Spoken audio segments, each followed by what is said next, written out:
आप देख रहे हैं आज की खबर। मैं हूं आपके साथ रागिनी सिंह। रुक करते हैं इस वक्त की बड़ी खबरों की ओर और इस वक्त की बड़ी खबर आपको लखनऊ हादसे से जुड़ी बड़ी खबर बता रहे हैं। इस वक्त की बड़ी खबर लखनऊ हादसे से जुड़ी बता रहे हैं, जहां सीएम योगी ने हादसे को लेकर दिए निर्देश। सीएम योगी के निर्देश पर बनी जांच कमेटी, 3 सदस्यीय जांच समिति हुई गठित। जांच कमेटी 1 हफ्ते में देगी रिपोर्ट। आयुक्त लखनऊ रोशन जैकब, संयुक्त पुलिस आयुक्त लखनऊ पीयूष मार्डिया और चीफ इंजीनियर पीडब्ल्यूडी लखनऊ की टीम हुई गठित। इस वक्त की बड़ी खबर आपको लखनऊ हादसे से जुड़ी बड़ी खबर बता रहे हैं।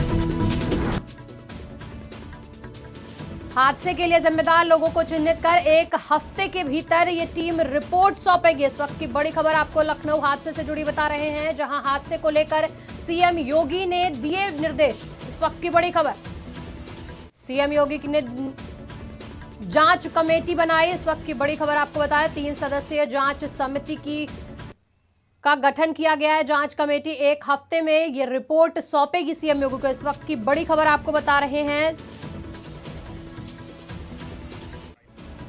इस खबर पर जानकारी देने के लिए हमारे साथ हमारे संवाददाता अबू तलहा जुड़ चुके हैं। तलहा, लखनऊ हादसा हुआ है कल, वहीं सीएम योगी ने आज हादसे को लेकर जांच समिति बना दी है। क्या कुछ जानकारी सामने आ रही है जांच समिति को लेकर? देखिए रागनी, बिल्कुल अगर आपको बता दें जिस तरह से ये घटना हुई है, काफी दुखद ये घटना थी और एक बैक पूरी बिल्डिंग कोलैप्स कर जाना एक अपने में ही बड़ी बात है। तो कहीं ना कहीं देखिए इसमें तमाम जो अधिकारी हैं उनकी भी बड़ी लापरवाही होगी। और देखिए अभी तक जो ताजा अपडेट है वो आपको बता दें, जो बिल्डिंग के बारे में अपडेट हमारे पास आया है उसमें ये निकलकर सामने आया है कि जो बिल्डिंग थी वो सिर्फ 2 फ्लोर तक ही उसको अनुमति दी गई थी, बावजूद इसके उस बिल्डिंग को 5 फ्लोर का बनाया गया था। और नक्शे की बात की जाए तो उस बिल्डिंग का नक्शा भी पास नहीं था। तो देखिए कहीं ना कहीं इन तमाम अधिकारियों की मिली भगत और लापरवाही से ये हादसा हुआ, जिसमें तमाम लोगों को घायल हुए। और अब देखिए जो मौजूदा स्थिति बता दे तो मौजूदा बिल्कुल तला, जैसे लखनऊ हादसे में जो बड़ी खबर सामने आ रही है, जहां इस हादसे को लेकर सीएम योगी ने निर्देश दिए हैं, वहीं अगर बात करें हादसे को तो कल 5 मंजिला बिल्डिंग कोलैप्स कर गई थी। वहीं अब बता दें आपको कि इसमें कई लोगों के फंसे होने की बात कही जा रही थी। वहीं 15 परिवार इस बिल्डिंग में रहते थे। इस वक्त की बड़ी खबर आपको लखनऊ हादसे से जुड़ी बता रहे हैं, जहां कल शाम एक अपार्टमेंट धराशायी हो गया था। बताया जा रहा है कि अपार्टमेंट में सिलेंडर में ब्लास्ट हो गया था, जिसके बाद पूरी इमारत जमींदोज हो गई। अपार्टमेंट में कुल 15 परिवार रहते थे। मौके पर राहत बचाव कार्य जारी है और अभी भी सर्च ऑपरेशन लगातार चल रहा है। घायलों को अस्पताल भेज दिया गया है। वहीं इस मामले को लेकर सीएम योगी ने संज्ञान लिया और कल घटनास्थल पर ब्रजेश पाठक भी पहुंचे थे। और इस पर जानकारी देने के लिए हमारे साथ हमारे संवाददाता अबू तलहा जुड़ चुके हैं। तलहा, क्या जानकारी और सामने आ रही है? राहत बचाव कार्य कल से जारी है, कितने लोगों को बाहर निकाल लिया गया है, क्या स्थिति बनी हुई है? देखिए रागनी, अगर इस वक्त की स्थिति बता दे तो अभी भी जो रेस्क्यू ऑपरेशन का काम है वो जारी है। लगभग 16 घंटे हो गए पूरी घटना को लेकर। अभी भी वहां रेस्क्यू किया जा रहा है और तमाम जो मलबा जो वहां पर पड़ा हुआ है उसको हटाया जा रहा है। अभी अगर बात करें तो लगभग 60% जो मलबा है वो वहां से हटा लिया गया है और 14 ऐसे लोगों को वहां से रेस्क्यू करके निकाला गया है जो घायल है, जिनका इलाज जारी है। हालांकि देखिए पूरी घटना में अभी तक 2 लोगों की मौत हुई है और जिन 2 लोगों की मौत हुई है वो सपा नेता के परिवार के बताए जा रहे हैं। सपा नेता की मां और उनकी पत्नी की इस हादसे में मौत हो गई है, जिनको तुरंत रेस्क्यू करके सिविल अस्पताल भेजा गया था, जहां पे डॉक्टरों ने उन्हें मृत घोषित कर दिया। हालांकि अब जब उन दोनों लोगों की मौत हो गई तो कहीं ना कहीं पुलिस के बीच और जो सपा नेता का परिवार है उनके बीच गहमा गहमी हुई। हालांकि जो सपा नेता का परिवार था उनका कहना था कि हम पोस्टमार्टम नहीं कराएंगे। और देखिए एक बड़ी घटना है तो पुलिस उन मृतकों का पोस्टमार्टम कराना चाह रही थी। फिलहाल देखिए अब स्थिति सामान्य। बिल्कुल, जिस तरीके से जानकारी सामने आ रही है कि 2 लोगों की मौत हुई है इस हादसे में, वहीं अभी भी राहत बचाव कार्य लगातार जारी है और सीएम योगी ने जांच कमेटी बनाने के निर्देश दिए हैं। ये कमेटी जो है वो 1 हफ्ते के भीतर इस हादसे की रिपोर्ट सौंपेगी। तला, बिल्डिंग मालिक जो है नवाजिश मंजूर, क्या उनको अभी तक गिरफ्तार किया गया है? उनको लेकर क्या कुछ जानकारी सामने आ रही है? देखिए रागनी, इस घटना में आपको अगर बता दें तो मेरठ से नवाजिश को गिरफ्तार किया है। नवाजिश वो है जिन्होंने यजदान बिल्डर से ये जो एग्रीमेंट किया था इस बिल्डिंग का, और ये बिल्डिंग उन्हीं की बताई जा रही है। तो देखिए एक बड़ी हादसा है जहां पर इन लोगों को गिरफ्तार किया गया है और इन लोगों को अब वहां मेरठ से लखनऊ भेज दिया गया है। तो देखिए तमाम चीजों पे जो अब जांच है वो जारी है। जी रागनी। बिल्कुल तरह कहा जा रहा है कि जो बिल्डिंग है उसके बेसमेंट में कंस्ट्रक्शन का काम चल रहा था, उसके पिलर जो थे वो कमजोर थे और साथ ही बताया जा रहा है कि सपा के नेता के बेटे थे जो वहां के मालिक थे। तो क्या कहा जा सकता है कि सियासत की बुनियाद पर ये मौत की इमारत खड़ी की गई थी? लखनऊ खड़ी हुई हादसे में थी बड़ी उसके खबर बाद सामने आ रही है। सीएम योगी ने हादसे को लेकर निर्देश दिए थे। सीएम के निर्देश पर जांच कमेटी बनाई गई है। 3 सदस्यीय जांच समिति का गठन हो चुका है। ये जांच कमेटी जो है 1 हफ्ते में रिपोर्ट सौंपेगी। वहीं जो इस हादसे ये जो बिल्डिंग के मालिक था वो गिरफ्तार हो चुका है, उससे पूछताछ लगातार जारी है और जो सीएम योगी ने जो टीम गठित की है वो 1 हफ्ते के अंदर रिपोर्ट सौंपेगी सीएम योगी को। इस पर जानकारी देने के लिए हमारे साथ हमारे संवाददाता अबू तलहा दोबारा जुड़ चुके हैं। तलहा, जैसा कि मैं आपसे कह रही थी कि सपा नेता के बेटे के नाम पर यह बिल्डिंग है और इसके बेसमेंट में काम चल रहा था, तो क्या कहा जा सकता है कि सियासत की बुनियाद पर यह मौत की इमारत खड़ी की गई थी?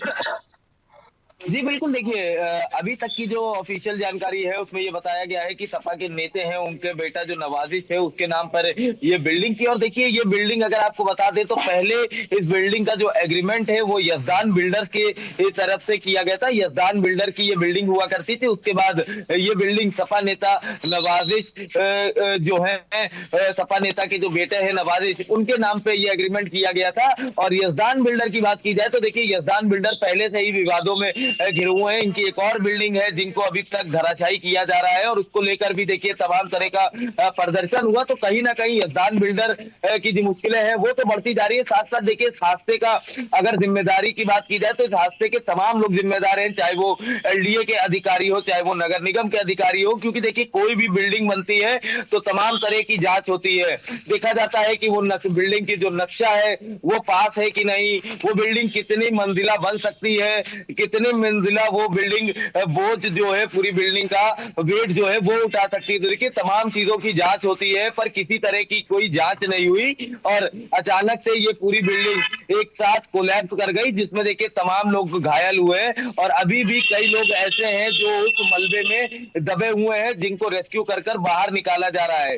अगर टीमों की बात की जाए रागनी तो देखिए वहां पर एसडीआरएफ की टीम है, एनडीआरएफ की टीम है, साथ साथ सेना के जो जवान है उन्होंने भी वहां पर अब कमान संभाल ली है और जो मलबे को वो हटाया जा रहा है। साथ साथ लोकल पुलिस हो चाहे पुलिस के तमाम बड़े अधिकारी हो चाहे प्रशासन लेवल के अधिकारियों की बात की जाए तो तमाम अधिकारी वहां मौजूद है। पर अब इस हादसे में जो 2 लोगों की मौत हुई है वो 2 लोग सपा नेता के परिवार के बताए जा रहे हैं। बताया जा रहा है कि वो सपा नेता की मां और उनकी पत्नी की इस हादसे में मौत हो गई है। तो देखिए उनकी मौत के बाद कहीं ना कहीं जो माहौल है वो पूरी तरह से गर्म हो गया है और तमाम तरह के जो आरोप है वो रेस्क्यू टीम पर लगाए जा रहे हैं। क्योंकि सपा नेता जो अब्बास हैदर है उन्होंने साफ तौर से कहा है कि कहीं ना कहीं रेस्क्यू ऑपरेशन जो है वो धीरे किया गया। अगर रेस्क्यू ऑपरेशन जल्द से जल्द किया जाता तो उन लोगों की भी जान बच जाती। क्योंकि वो लोग मलबे में दबे थे और लगातार उन से फोन से जो कांटेक्ट है वो हो रहा था।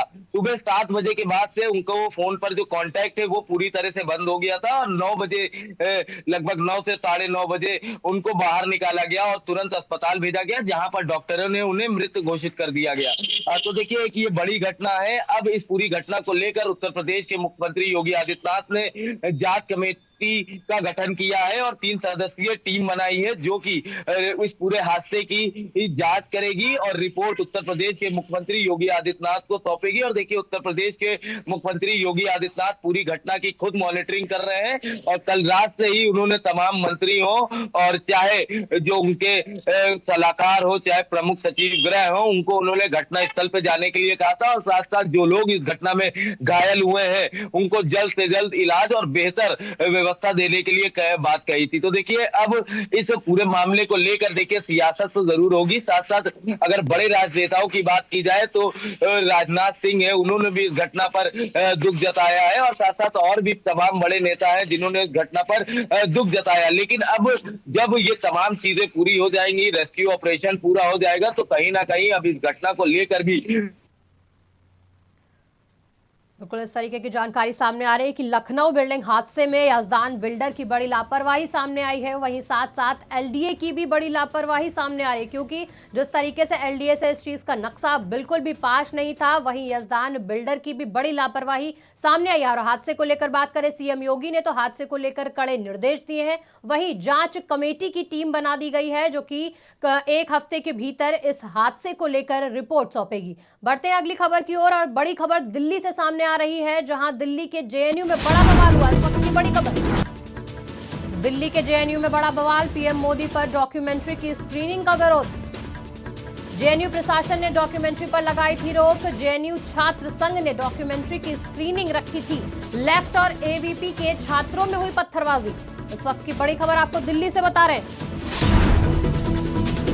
जहां दिल्ली के जेएनयू में हुआ बड़ा बवाल, पीएम मोदी पर डॉक्यूमेंट्री की स्क्रीनिंग का विरोध।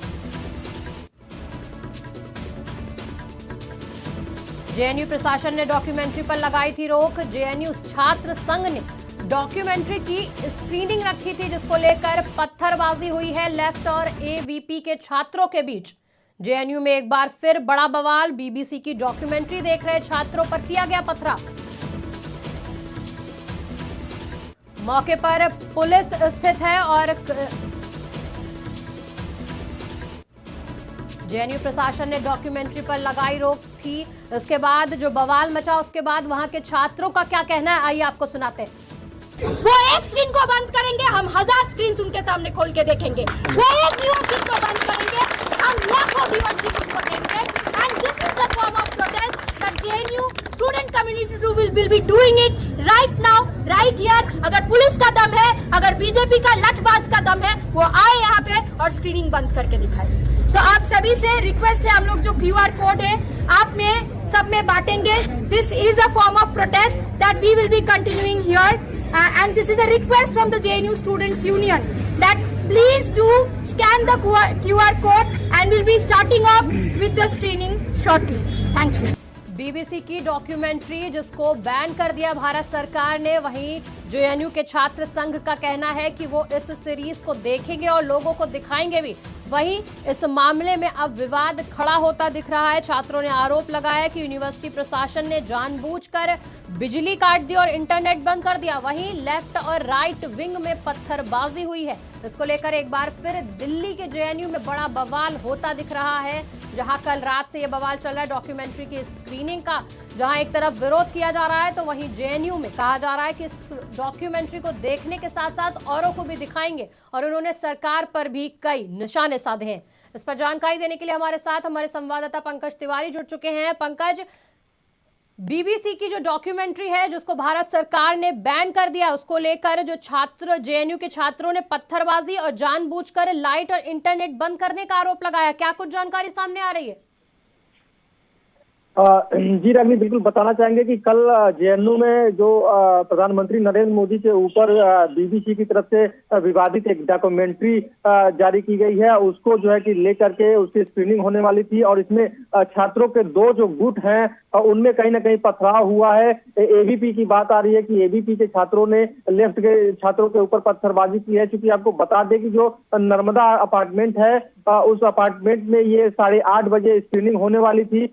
इसको लेकर के जो है कि वहां पे छात्रों के जो दो गुट है वो आपस में भिड़ गए। इस पूरे मामले में सरकार की तरफ से जो है कि इस डॉक्यूमेंट्री को बैन कर दिया गया है, और साथ ही जो बीबीसी की सोशल मीडिया है इस पर भी प्रतिबंध लगाया गया है। इसको लेकर के ब्रिटिश संसद में जब वहां के प्रधानमंत्री ऋषि सुनक से सवाल किया गया कि ये जो डॉक्यूमेंट्री है इसके बारे में आप क्या कहेंगे, तो उनका सीधा कहना था कि पीएम नरेंद्र मोदी जो भारत के प्रधानमंत्री हैं वो एक जेंटलमैन है, और उनके खिलाफ या इस तरह की कोई भी चलचित्र जो है ये जायज नहीं है, ये गलत चीज है। तो एक तरह से जो ब्रिटिश पीएम है उन्होंने भी बीबीसी को खारिज कर दिया है, और उनका मानना है कि ये गलत चीज है। और ऐसे में भारत में जिस चीज को बैन किया गया है उस चीज पे जो है कि जेएनयू में उसका स्क्रीनिंग करना ये अपने आप में बहुत बड़ा सवाल है। क्योंकि देखिए इस डॉक्यूमेंट्री को, क्योंकि इसके पहले आपको बता दें कि हैदराबाद विश्वविद्यालय में जो है कि इस तरह की डॉक्यूमेंट्री को वो किया गया था, लेकिन जो है कि वहां पे प्रशासन की रोक के बावजूद भी दिखाया गया छात्रों को। तो एक तरह से ये जब देश के सम्मान की बात आती है, प्रधानमंत्री लेवल की बात आती है, तो वहां पे सबको इन सब चीजों को ध्यान से देखना चाहिए, क्योंकि ये सामान्य बात नहीं है कि किसी देश के प्रधानमंत्री के खिलाफ कोई डॉक्यूमेंट्री जो विदेशी मीडिया चला रही है उसको अपने देश में जो है कि देखा जाए।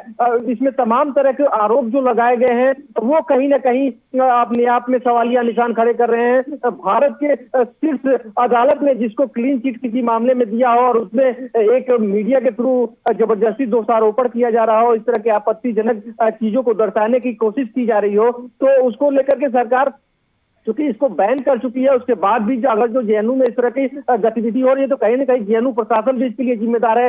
आपको बता दें कि वहां के जो छात्र हैं वो बार बार इस तरह की जो है कि नारेबाजी और बयान भी दे रहे हैं कि नहीं, इस मूवी को एक स्क्रीनिंग चलेगी तो दूसरी दिखाई जाएगी। तो इसका अपने आप में ही एक बहुत बड़ा सवाल है। प्रशासन चेतावनी दे चुका है, वहां पे पुलिस की तरफ से चेतावनी जारी की गई है कि इस तरह का कोई गतिविधि यहाँ पे जेएनयू कैंपस में नहीं होनी चाहिए। लेकिन नर्मदा अपार्टमेंट है वहां का, तो उसमें जो है कि 9:30 बजे रात में कल ये स्क्रीनिंग होने वाली थी और 8:30 बजे चूंकि लाइट सप्लाई भी कट हो गई थी, उसके बाद ये पथराव हुआ है। और उसके बाद छात्रों ने नारेबाजी भी की है, पुलिस वहां पहुंच करके बीच बचाव की है और फिर दोबारा चेताया है कि अगर इस तरह की कोई गलती दोबारा हुई तो कठोर कार्रवाई की जाएगी और छात्रों को भी दंडित किया जाएगा। अब देखा जाए तो ये मामला धीरे धीरे तूल पकड़ रहा है और आगे पुलिस प्रशासन इसको लेकर काफी एक्टिव है और इस पर नजर बनाए हुए है। बिल्कुल पंकज, जेएनयू प्रशासन ने इस डॉक्यूमेंट्री पर बैन लगा दिया था, वहीं जेएनयू प्रशासन ने कहा है कि इसको लेकर कोई एडवाइजरी जो पूर्व अनुमति होती है कार्यक्रम को लेकर वो भी छात्रों ने नहीं दी थी। वहीं जेएनयू छात्र संघ ने कहा है कि डॉक्यूमेंट्री दिखाएंगे क्योंकि इंटरनेट बंद कर दिया गया था स्क्रीनिंग के दौरान और साथ साथ बिजली काट दी गई थी। बिल्कुल रागिनी, आपको बताना चाहेंगे कि देखिए ये बिजली का पावर सप्लाई कट और इंटरनेट, ये दो चीजें ऐसी होती है जब किसी तरह का कोई दो गुटों में विवाद होता है और सांप्रदायिकता फैलने की या जब बहुत ज्यादा विवाद बढ़ने की जहां आशंका होती है, यानी इंटरनेट को मैसेंजर की तरह यूज करके और एक तरह से अराजक तत्वों द्वारा जो गलतफहमियां फैलाई दी जाती है समाज में और लोगों को एकजुट किया जाता है, तो इसको रोकने के लिए ये कवायद की जाती है। फिलहाल बड़ी बात यह है कि इस देश में ऐसी डॉक्यूमेंट्री को बैन किया गया है, उसी देश में और उस देश की राजधानी में जेएनयू जैसे विश्वविद्यालय में और इस तरह की हरकत ये जो है कि कहीं ना कहीं शर्मसार कर रही है। और पुलिस प्रशासन चूंकि बार बार चेतावनी दे रही है, उसके बाद भी जो छात्र हैं तो छात्रों का वहां दो गुट काफी सक्रिय रहता है। एक तो लेफ्ट ग्रुप है जो कंटिन्यू अपनी मांगों को लेकर के आगे बढ़ता है और दूसरा एबीपी ग्रुप है। तो एबीवीपी जो ग्रुप है वो कहीं ना कहीं वो सरकार के समर्थन और सरकार के सपोर्ट में रहती है और इन्हीं दो गुटों के बीच में जो पथराव हुआ है स्क्रीनिंग को लेकर के, तो ये एक अपने आप में जो कि बवाल मचा रहा है। एक गुट कह रहा है कि हम स्क्रीनिंग नहीं होने देंगे क्योंकि ये प्रतिबंधित चीज है, जबकि दूसरा गुट कह रहा है कि नहीं, हम इसे दिखाएंगे। तो ये दिखाने वाली जो जिद है ये कहीं ना कहीं देश के कानून को भी एक तरह से तोड़ने की काम कर रही है, क्योंकि जहां पे प्रतिबंधित कर दिया गया है डॉक्यूमेंट्री को और बीबीसी की सोशल मीडिया को बैन किया गया है, वहां पे जबरन इस तरह की कार्रवाई अपने आप में एक विवाद खड़ा कर रहा है और ये तमाम कानूनों की धज्जियां उड़ाता हुआ दिल्ली में दिख रहा है। बिल्कुल पंकज, जिस तरीके से बात करें बीबीसी के बनी डॉक्यूमेंट्री की, तो जो 2 एपिसोड्स की बनी हुई है वही उस बात करें उस डॉक्यूमेंट्री में प्रधानमंत्री नरेंद्र मोदी को लेकर और गुजरात दंगों की बात की गई है, जिसके बाद भारत सरकार ने उसको बैन कर दिया है और वहीं जेएनयू के छात्र लगातार प्रदर्शन कर रहे हैं। जी रागिनी, बिल्कुल बताना चाहेंगे कि इस पूरी डॉक्यूमेंट्री में जो दिखाया गया है वो कहीं ना कहीं देश के प्रधानमंत्री नरेंद्र मोदी के ऊपर एक आक्षेप लगाने की कोशिश की जा रही है, क्योंकि गुजरात दंगों में उनके को लेकर के उनके ऊपर तमाम तरह की चीजों को प्रदर्शित किया गया है। जबकि इस गुजरात दंगों में लोग जब न्याय के लिए आगे बढ़े थे तो वहां पे सुप्रीम कोर्ट में इस मामले की सुनवाई हुई थी और सुप्रीम कोर्ट द्वारा अगर जो किसी व्यक्ति को क्लीन चिट दिया जा रहा है, निर्दोष साबित किया जा रहा है, और तो उसको आप कैसे कह सकते हैं कि वो दोषी है। यानी एक विदेशी मीडिया जो यहाँ पे काम कर रही है वो एक तरह से माना जा रहा है कि देश में वो र्यूमर फैलाने का काम कर रही है। इसी को लेकर के गवर्नमेंट ने इन सब चीजों को प्रतिबंधित भी किया था, लेकिन जो लेफ्ट के छात्र हैं जेएनयू वाले, उनका कहना है कि नहीं, हम स्क्रीनिंग कराएंगे और हम लोग इसको देखेंगे डॉक्यूमेंट्री को। तो आखिर क्या ऐसी चीज है, क्या देखने की आप कोशिश कर रहे हैं? जिस व्यक्ति के ऊपर से सुप्रीम कोर्ट ने जिसको क्लीन चिट दे दिया, क्या आप उसको दोषी तो सिद्ध नहीं कर सकते इन सब चीजों को लेकर? ये अगर जो डॉक्यूमेंट्री यहाँ पे फायर हो रही है तो कहीं ना कहीं समाज में एक गलत मैसेज आएगा और कई तरह के दंगों के होने की भी आशंका यहाँ बढ़ सकती है। इसको लेकर सरकार और प्रशासन काफी संजीदा है और इसको रोकने की कोशिश में लगा हुआ है। रागनी, पंकज, बात करें अगर तो ऋषि सुनक ने जहां एक और प्रधानमंत्री को जेंटलमैन बताया, तो वहीं पूर्व केंद्रीय मंत्री ए के एंटनी के बेटे अनिल एंटनी ने इस्तीफा दे दिया और उन्होंने इसकी साफ वजह बताई है कि उनको एक ट्वीट डिलीट करने के लिए कहा जा रहा था जो बीबीसी की डॉक्यूमेंट्री से रिलेटेड था, जिसके बाद उन्होंने इस्तीफा दे दिया कांग्रेस से। देखिए, पूर्व रक्षा मंत्री ए के एंटनी के बेटे ने जो इस्तीफा दिया है वो उनके ट्वीट का मामला है। जो ये डॉक्यूमेंट्री बीबीसी के द्वारा जो फायर की गई है, प्रसारित की गई है, उसको लेकर के ब्रिटेन के प्रधानमंत्री ऋषि सुनक ने खुद इसका खंडन किया है कि भारत के प्रधानमंत्री नरेंद्र मोदी एक जेंटलमैन है और उनके खिलाफ इस तरह के चलचित्रों को वो एकदम खारिज करते हैं। तो एक तरह से वहां का जो सुप्रीम पावर है वो जब खारिज कर दे रहा है तो बाकी चीजों को लाने की क्या जरूरत है? यानी वही से एक तरह से मैसेज दे दिया गया है कि बीबीसी की ये जो डॉक्यूमेंट्री है ये तर्कसंगत नहीं है, तथ्यात्मक नहीं है, ये तोड़ मरोड़ कर पेश करने की कोशिश की गई है। तो एक तरह से देखा जाए तो देश में भी चूंकि चाहे कुछ भी हो, दो दल हैं, दो पार्टियां हैं, पार्टियों का अपना अपना एजेंडा होता है, अपने अपने एजेंडे के साथ वो देश में विकास का काम करती है। लेकिन जब नेशन की बात आती है तो नेशन फर्स्ट होता है और किसी भी पक्ष का प्रधानमंत्री हो, चाहे वो कांग्रेस हो चाहे बीजेपी हो, प्रधानमंत्री सबका एक ही होता है, वो देश का प्रधानमंत्री होता है। और जब देश के प्रधानमंत्री के खिलाफ ऐसे ट्वीट होंगे, ऐसे टीका टिप्पणी होगी तो कोई भी, जाहिर सी बात है, कोई भी पार्टी उसको बर्दाश्त नहीं कर सकती है। अब पूर्व रक्षा मंत्री ए के एंटनी के बेटे ने इस्तीफा दे दिया, वो अलग की बात है, लेकिन कहने का मतलब है कि अगर जो अभिव्यक्ति की स्वतंत्रता मिली हुई है तो वो स्वतंत्रता वहीं तक होनी चाहिए कि दूसरे की नाक पे आक्षेप ना हो। ये जो डॉक्यूमेंट्री है इसी को लेकर के सरकार चूंकि इसको बैन की है और इसी को लेकर के रोकने की बार बार कोशिश की जा रही है। बिल्कुल, जानकारी देने के लिए धन्यवाद पंकज। दिल्ली के जेएनयू में बड़ा बवाल मचा हुआ है। पीएम मोदी पर डॉक्यूमेंट्री की स्क्रीनिंग का विरोध जेएनयू में चल रहा है लगातार। जहां एक और जेएनयू प्रशासन ने डॉक्यूमेंट्री पर रोक लगाई थी, वहीं जेएनयू छात्र संघ ने डॉक्यूमेंट्री की स्क्रीनिंग रखी थी, जहां लाइट काट दी गई और इंटरनेट की सुविधा भी बंद कर दी गई, जिसके बाद लेफ्ट और राइट विंग के छात्रों में पत्थरबाजी हुई और वहीं अभी भी जो है प्रदर्शन लगातार जारी है। बढ़ते हैं अगली खबर की ओर और इस वक्त की बड़ी खबर आपको लखीमपुर कांड से बता रहे हैं, जहां लखीमपुर कांड में आशीष मिश्रा को बड़ी राहत। इस वक्त की बड़ी खबर, सुप्रीम कोर्ट से आशीष मिश्रा को मिली अंतरिम जमानत। आशीष को मिली 8 हफ्ते की अंतरिम जमानत। इस वक्त की बड़ी खबर, लखीमपुर कांड में आशीष मिश्रा को बड़ी राहत। ट्रायल कोर्ट में सुनवाई के अलावा यूपी नहीं जा सकेंगे आशीष। जमानत के दौरान जहां रहेंगे कोर्ट को उसकी जानकारी देनी होगी। इस वक्त की बड़ी खबर,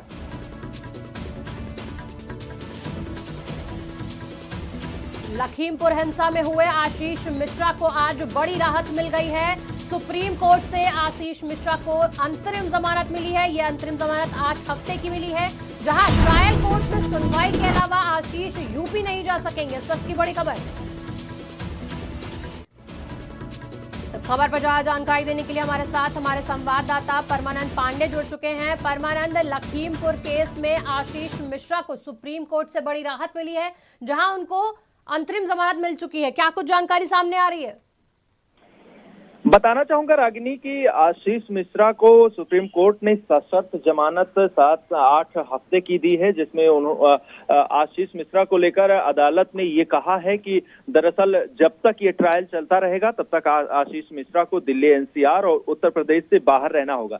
दरअसल अदालत ने ये एहतियातन रखा है क्योंकि ये हो सकता है कि गवाहों और सबूतों के साथ कुछ छेड़छाड़ की जाए, गवाहों को धमकाने जैसे, क्योंकि अजय मिश्रा टेनी का वहां एक बड़ा प्रताप माना जाता है लखीमपुर में। और जिस तरह से तिकोनिया कांड हुआ और तिकोनिया के बाद केस को लगातार डाइवर्ट किए जाने का आरोप लगता रहा, किसानों की तरफ से ये कहा गया कि दरअसल अजय मिश्रा टेनी का जो वर्चस्व है उसके आगे केस कहीं ना कहीं हल्का पड़ सकता है। इसी को एहतियात में रखते हुए सुप्रीम कोर्ट ने जमानत तो दे दी है।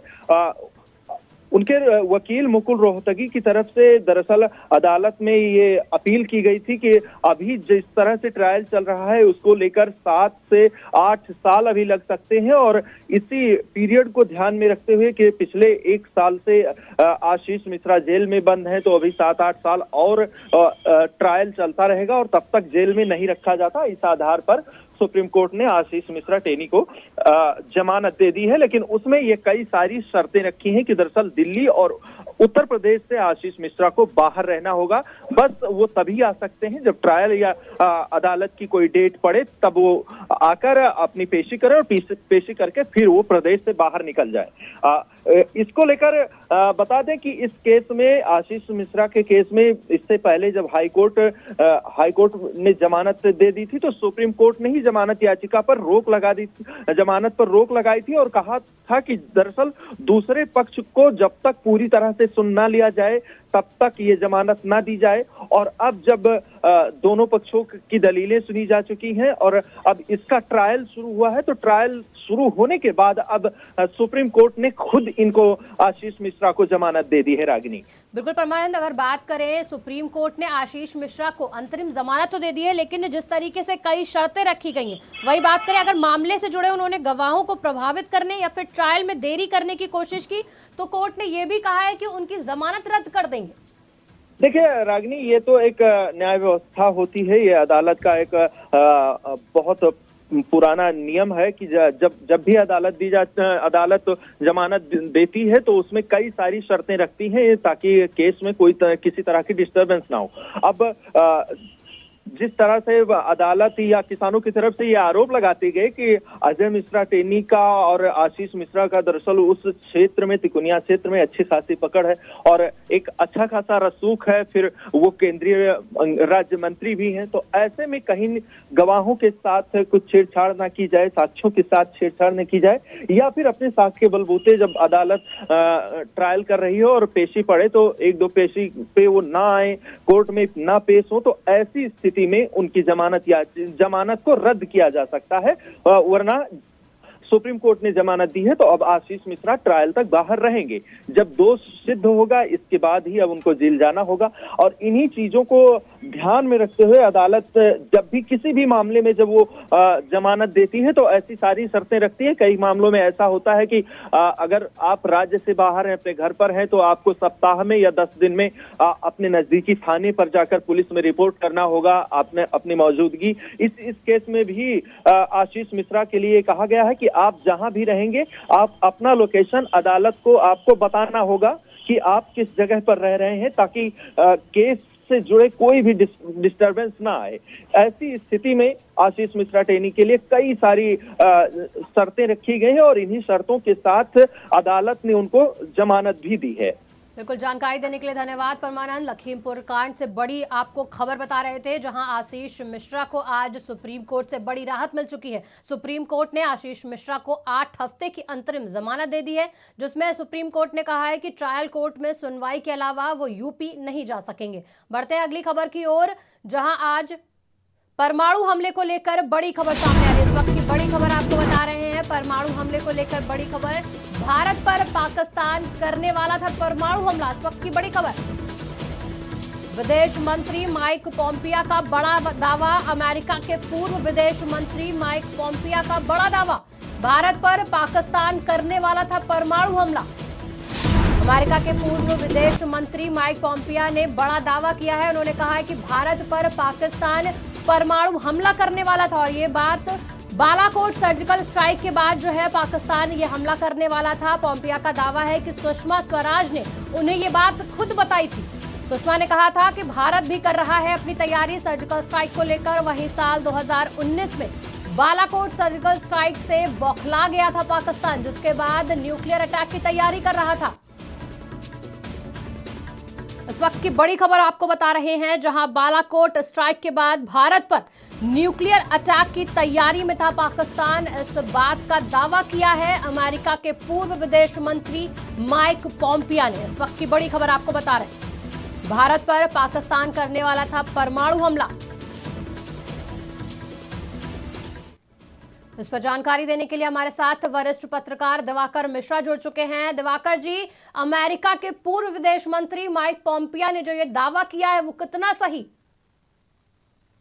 जी रागिनी, बताना चाहेंगे कि अमेरिका के पूर्व विदेश मंत्री माइक पोम्पियो ने यह दावा किया है कि साल 2019 में जब भारत ने बालाकोट एयर स्ट्राइक की थी, उसके बाद पाकिस्तान ने भारत से परमाणु हमले की तैयारी की थी। और ये बात उन्होंने अपनी एक पुस्तक उन्होंने लिखी है कि never give an inch my America के ये पुस्तक उन्होंने लिखी है। और इसमें उन्होंने ये दावा किया है कि उनकी तत्कालीन विदेश मंत्री सुषमा स्वराज से बात हुई थी, तो सुषमा स्वराज ने ये बात उनको बताई थी।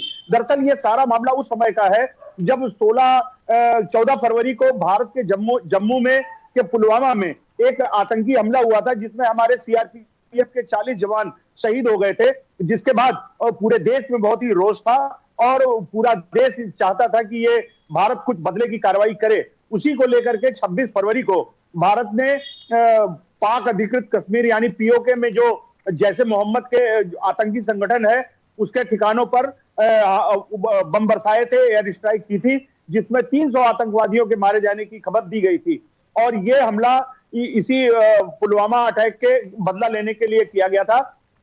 जिसके बाद ये कहा जा रहा था, ये बात कही पूर्व विदेश मंत्री माइक पोम्पियो ने कि सुषमा स्वराज ने उनसे ये बताया कि ये पाकिस्तान हम पर परमाणु अटैक करने की तैयारी कर रहा है, लेकिन हम भी तैयार हैं इसके लिए। और इस बात को सुन करके पोम्पियो ने कहा कि मैं बहुत बदहवास हो गया था।